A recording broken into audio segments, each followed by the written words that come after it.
Camino al Agro. Acompáñenos a descubrir el maravilloso mundo del agro.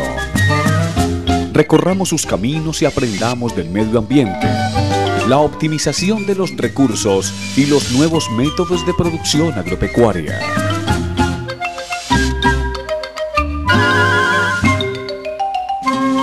Camino al Agro. Estamos camino al agro, hoy desde el municipio del Carmen de Viboral, en el oriente antioqueño, Colombia. Estaremos viendo cómo volver productiva una finca de recreo, cómo ayudar a llevar sus costos y cómo hacerla autosostenible. Así que acompáñenos. Muchas de las personas que habitan las ciudades siempre han soñado con tener un predio rural en donde pasar el fin de semana y posiblemente en donde habitar durante su jubilación. Lo que se desconoce es que este tipo de predios requieren de unos costos semanales representados en salarios e insumos para su mantenimiento, que finalmente se convertirán en una carga para su propietario. Cuando se quiere incursionar en este tipo de inversión, si no se tiene una fuente de financiación externa, necesariamente habrá que pensar en un proyecto de producción que ayude a equilibrar la carga económica. Nos acompaña el día de hoy la ingeniera agrónoma Elsie María Álvarez y con ella vamos a hablar de fincas de recreo productivas. Elsie, bienvenida al programa. Bienvenidos a la finca Azares de Santa María. Bueno, Elsie, vamos a hablar de este tema de las fincas de recreo, que uno arranca muy entusiasmado, comprando una cuadrita, 2 cuadritas, pero finalmente esto se le va volviendo como una carga económica. Hablemos de esa experiencia que tiene usted con esta tierra. ¿Cómo usted ha vuelto esta tierrita productiva? A ver, la verdad que desde un principio sí tuve muy claro que iba a comprar una finca bien ubicada, que tuviera aguas y que tuviera un suelo apto para producir. Y fue así como inicié con producción de frijol, tenía mi propio administrador, después tuve una experiencia con un hato lechero. Dado los costos de producción tan altos y cuando disminuyó el precio de la leche, entonces se tomó la decisión ya de iniciar un nuevo sistema de cultivo en una asociación con productores de frijol que aquí en el Carmen de Viboral, por tradición, son muy buenos agricultores y especialmente de frijol. Entonces tengo un sistema de producción de frijol mediante el cual el productor pone toda su mano de obra y su experiencia. Y en el caso especial, pues en el caso particular, de mi parte se coloca la tierra y todos los insumos. Ya finalmente se parte 50 y 50 el valor de la venta. Bueno, entonces encontramos aquí un esquema en el que yo tengo la tierra, que es mi tierra de recreo, donde boto corriente, donde paso muy bueno, que se me va volviendo una carga económica, pero empiezo a encontrar una simbiosis con productores de frijol externo que colocan su mano de obra, yo coloco insumos y la tierra y finalmente partimos la producción. Correcto, así es. Bueno, en compañía se trabaja, una persona pone la tierra, ¿cierto? Y la que pone la tierra pone todos los insumos, semillas, abonos, riegos. Y cuando se realiza o se saca la producción, de ahí se sacan lo que es los abonos y los riegos. Y ya los gastos de cogida se sacan también de ahí y se parte el resto, lo que sobre. Y en el caso tuyo, ¿hace cuántos años venís con el tema de frijol?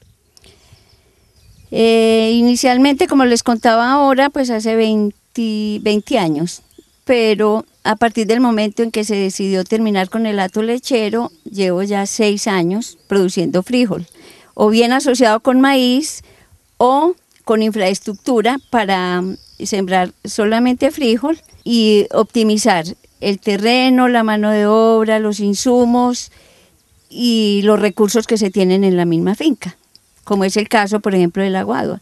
Bueno, en el tema de comercialización, él sí sale la producción y cómo se mercadea ese frijol. Aquí en el Carmen hay un centro de acopio y se reciben los precios de la mayorista todos los días del mercado, igualmente para el frijol, e igualmente para la papa y para el maíz.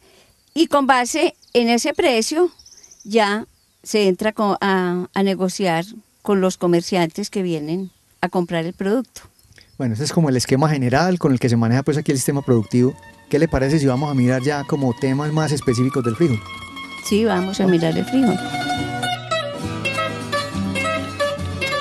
Además de definir el proyecto productivo con que se desea trabajar, se deben tener conocimientos generales del mismo y un buen acompañamiento técnico y operativo. Esto ayudará a la evolución de los procesos y a no cometer errores que finalmente se convertirán en mayores cargas económicas.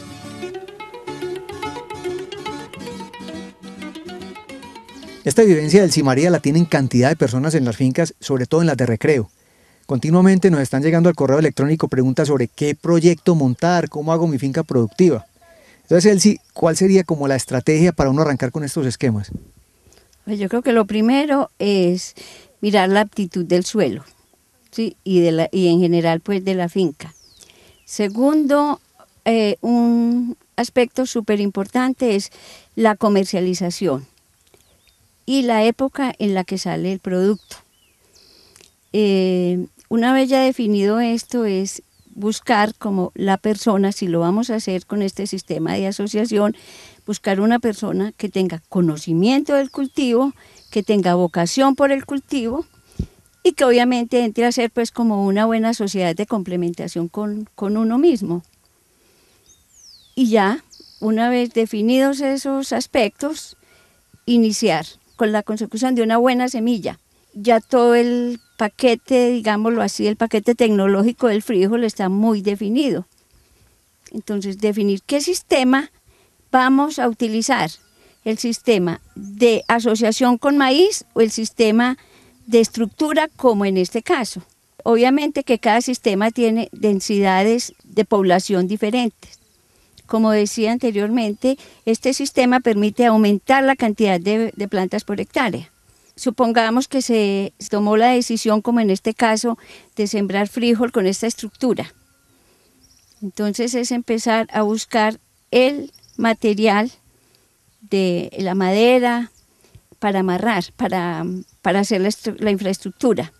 En este caso se utilizó la guadua porque aquí hay una plantación de guadua pues en buenas condiciones, había que hacerle mantenimiento y es un material muy especial para este tipo de cultivo.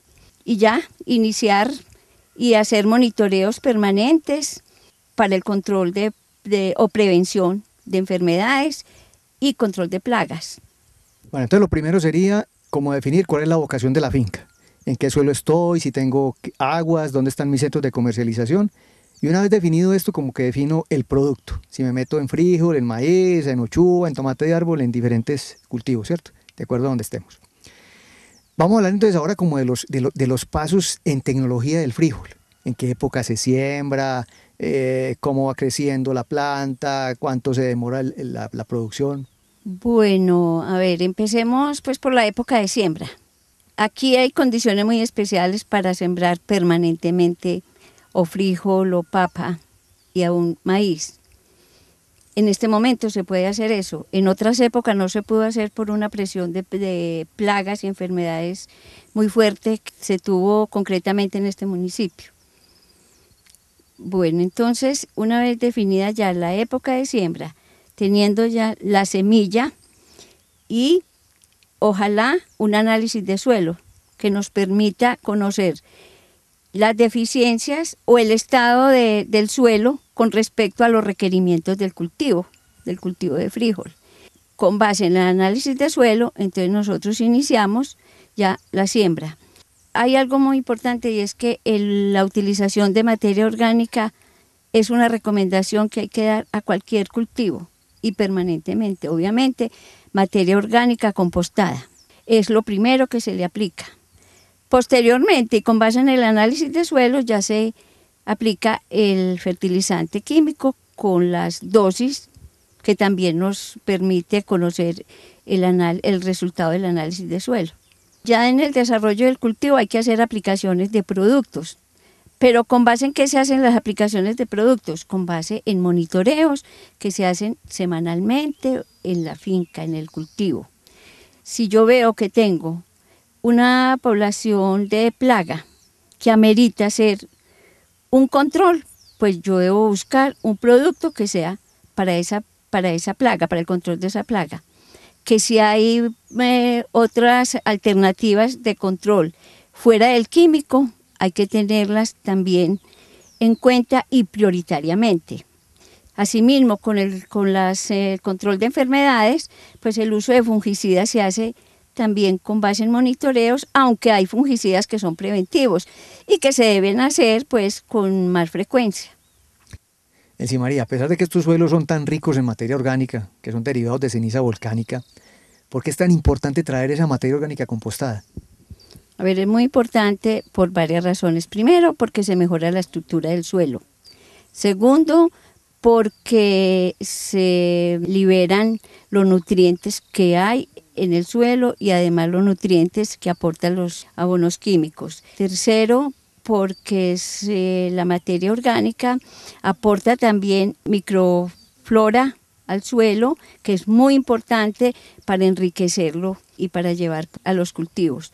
Cuarto, entre otras, porque es una materia que en su proceso de compostación ha eliminado ya esos microorganismos que son nocivos para las plantas y viene entonces libre de microorganismos patógenos a las plantas, a los animales y aún a los humanos. Y entre otras cosas, porque elimina también semillas de otras plantas que no deben estar dentro del cultivo.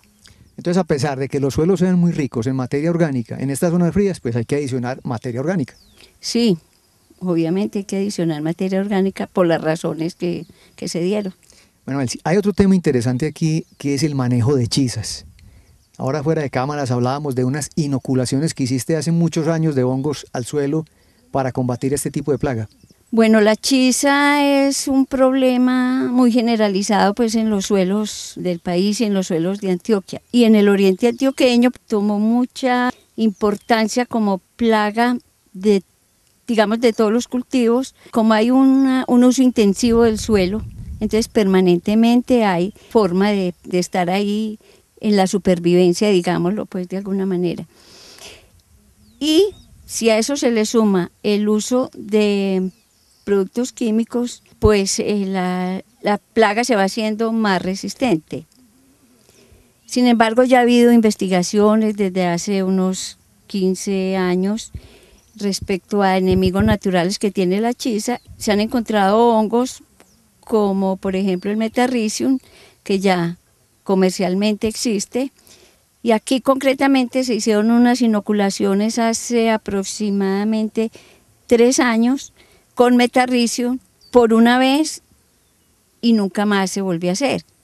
En este momento, en este lote donde estamos, que tiene el cultivo, hay chiza infestada con Metarrhizium. Entonces hay un control natural ya establecido. O sea, simplemente hiciste una aplicación y este hongo se reprodujo en el suelo. Y también ha contribuido mucho el uso de la materia orgánica compostada, porque cuando la materia orgánica no está en descomposición, atrae estas poblaciones y encuentran su medio para reproducirse.